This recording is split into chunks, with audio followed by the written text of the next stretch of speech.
It's time for quick reviews. I'm not sure where to start with this quick review.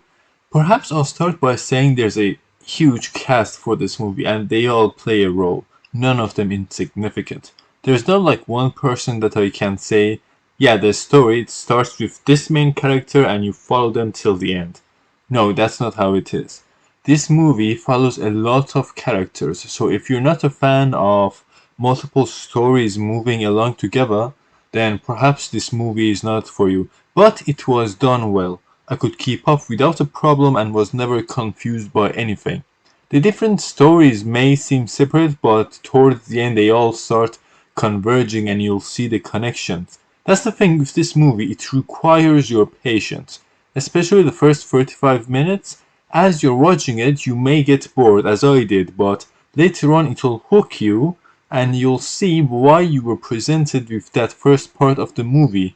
After you put that part behind you, the story just keeps on getting more and more engaging.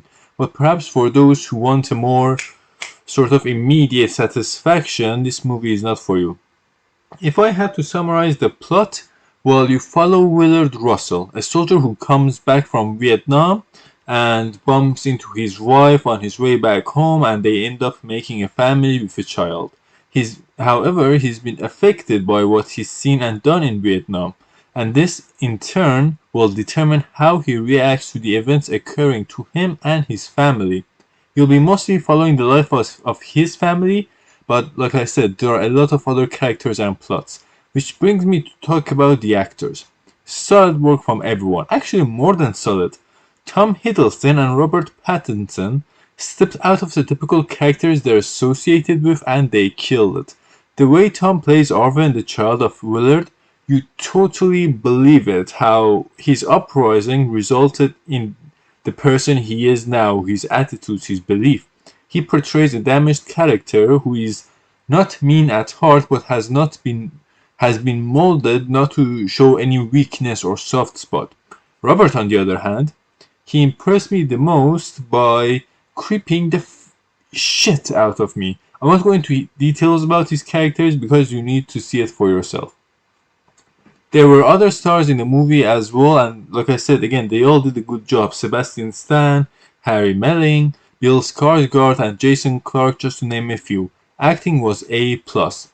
Then this acting, along with the directing, music, cinematography, and sets, all together create a sense of unease throughout the movie, which is there for the purpose of reinforcing the aim of the movie, which I'll talk about in a bit. But I need to make something clear before moving on. There is no supernatural element here. There are no demons or devils or haunted houses. The title of the movie is related to the topic which is the focus of most of the storylines, religion, and specifically Christianity.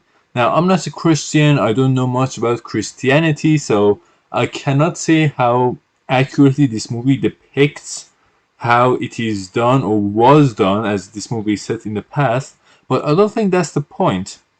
The point of the movie, the aim, is to demonstrate how religion can affect people and their judgments to different levels, and how this can affect not only the life of that person, but the lives of people close to them or around them. And this movie doesn't pull any punches when exploring this. There are some distressing scenes, be aware.